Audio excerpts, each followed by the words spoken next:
Okay, so yes, so guys, a short story, right? A short story.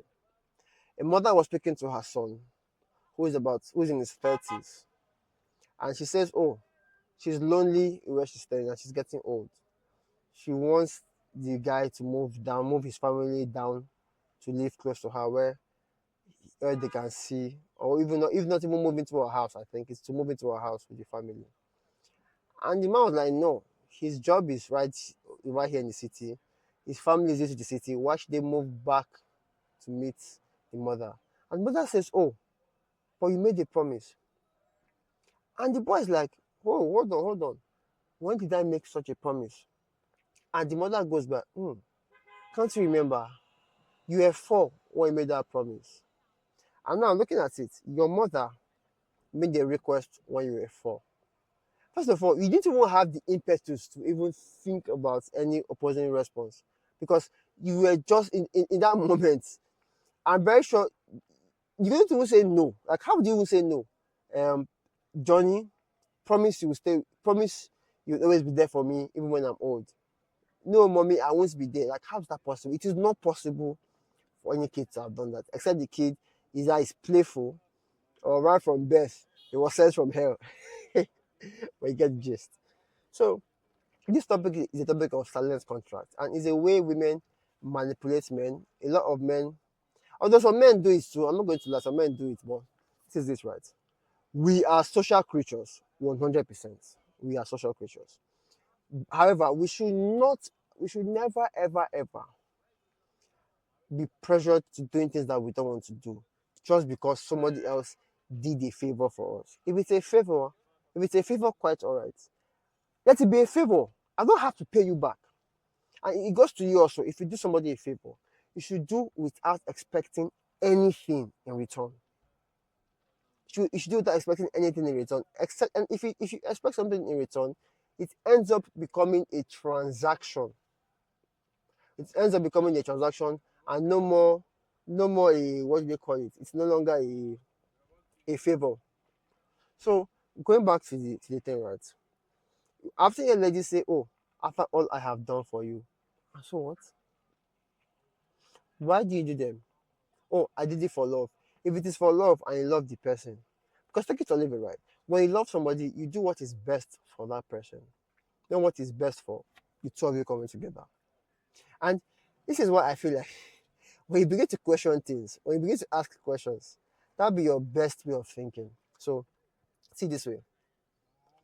Whenever whenever girls say, "Oh, I love you for who you are," I'm like, "Okay, no problem. If you love me, do you want the best for me?" "Yes." "Do you think you're the best for me?" They keep quiet. I've already done that to one or two ladies, and the response I see in their face is insane. Now, I'm not saying that you can't do this for everybody because there's a skill and art to it. There's a way you deliver it that sounds rugged. There's a way you deliver it in moment and everything. So my point is that we have this idea that, oh, women are natural lovers and all of that. Sorry, I'm sorry. You may see it that way because of the way your mother treated you. But that is not reality. That's not most women you will see around. Women will love you mostly for what you can do first, right? Before those extra love come in place. So what that means is that I'm not here saying that, oh, they want you for your money, they want you for your dreams. Mm-mm. I will say see this way, right? There is a there's a field for acceptance. I'm looking for a right term to use. I'm looking for a right term to use. I'm looking for a right term to use. But stick with me. Stick with me. For you to put your leg, for you to put your foot, for you to get your foot through the door, right? You need some things to be in place. Now, it is that love that probably sticks around that makes the entry worth it. But in the very end, you need what it takes to get into position first. You cannot do without it. So whenever I hear people say, "Oh, get a woman to love you for who you are," yes, there are women who will love you for who you are. But at the same time, you also need that provision. You need that protection. You may not be the richest man, which I don't think being the richest man in the world won't get you shit. It only gets you power and control over other people. But back to the whole idea of silent contracts, right? They do things with the hope that when they want to make a request, They can guilt trip you. They can tell you, "Oh, I have I have paid my dues." It's like somebody who is. To me, it feels like that's the same way bribery happens. It's the same way bribery happens. I have given you a gift, so I think I expect my reward, and you have to comply. If you do not comply, something is wrong with you. How? Why would you do that to me? So I'm saying this because a lot of guys still say things like, "Oh, she loves me so much. She has done so much for me." And so what? If you want to be with her because you want to be with her. You're not being with her because she has done so much for you. What's up? But this is her. Uh-uh. And don't they have like a portal space or something? Like to make an announcement in the.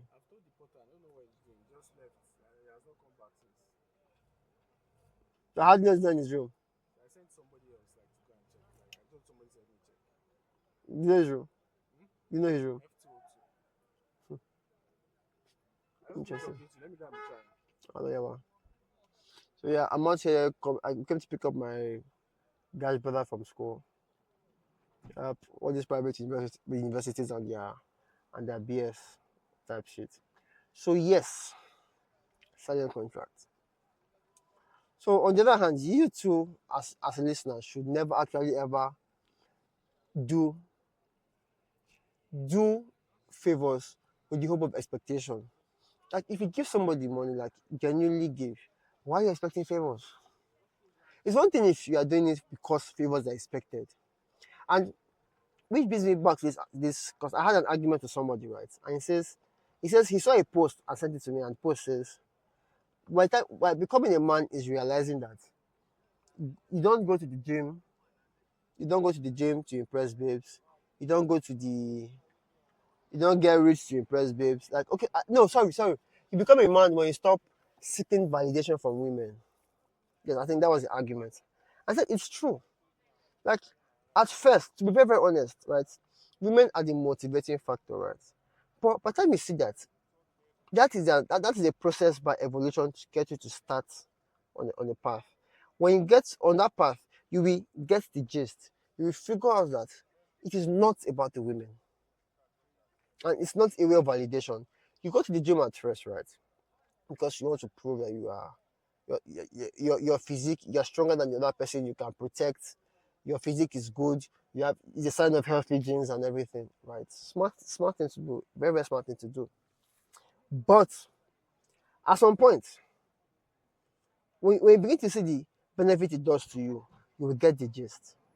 That is why sometimes when I see people talk about benefits of going to the gym, I'm like, nobody goes to the gym because of benefits. We're all driven by vanity. So vanity, yes, is vanity quite alright, but it helps us to start some things. It puts us in a particular direction that I do not think was that word. Vanity, negative energy, negativity, wanting to feel much more superior. They are motivating factors that push us to start something. But you can't go far with it. If you're new to the gym, right? Take it a little. If you take it about 3 to 5 years, except you live in a very fucked up, you go to a very fucked up gym, for you to be the strongest or the most buff in that gym, it takes you a while to get there. But at some point, you'll be like, nah, is it worth it? This is where things like the subtle art of not giving a fuck comes in. Because if you don't give a fuck, then you will not be bothered. So, still on silent contract, right? Because once in a while, I like this talk because I get to like digress and everything. So,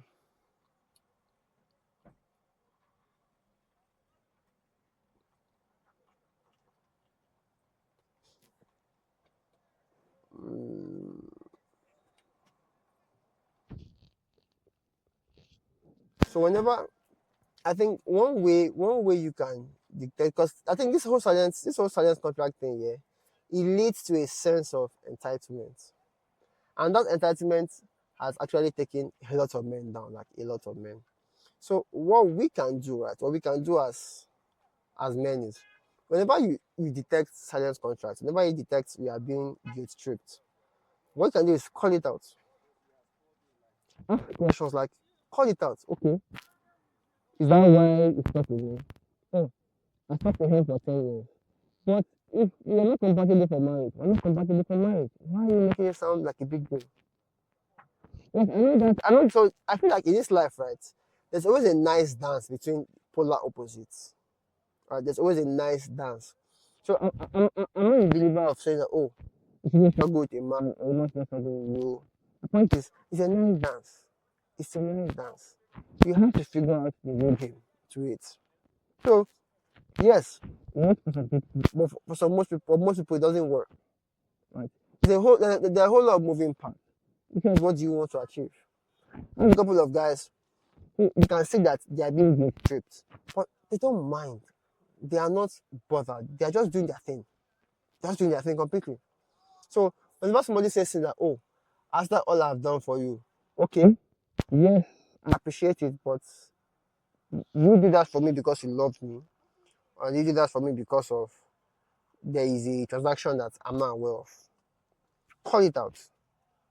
Yes, it's a very tough conversation, but yes, it's tough. But what is tougher is you letting it slide and you being the victim. Because take it or leave it. The longer that people wait, or the more they keep doing that favor with you, and you know that you cannot pay the price, the higher the price gets. So for example, a woman is with you, you have nothing, she sees you hustling, she sees you grinding. Oh, mind you, I love you I love you for who you are. Just try, don't try for anything. Just be at that level for the next 5 years and see what happens. Unless she loves you for who you are. The point is, yes, women will love you, but at the same time, you still need to make that progress because it's a healthy one to have, regardless. So, if you're hustling and she's out there sticking it out with you, building with you, don't tell her, oh, boss, my guy, don't try to play smart. If you suspect that she's probably doing it as a relationship card, then I think you have to know what you're doing. Because trust me, the advice I'll give to you here is not what it's not what I think I would want to do, what I want to give, but figure it out. Tell me what it is. If she claims it's love, you love her back, that's fair. That's not a transaction. It is two of you helping each other out. But if you know you don't actually quote unquote love this person, but yet you are seeing her put this effort, you know that she's making an investment she wants to cash out on. And I think you should call it. You should call it. Rather than wasting her time. The same thing with, and you too, if you're doing favors for people that you know that they're going to pay the price in the future, stop it. Stop it. Get help. You're wasting your time on the other person's time. So that's it. And that's one way I know that you can remove entitlement. And please, I think it's best to avoid over entitled people. The risk is not worth it. It's not worth the reward. So yeah, thank you very much. I quickly need to. I'll see you when I get back to the studio. I quickly need to like check up on my guys, and then we'll talk shortly. Talk to you soon, and bye for now.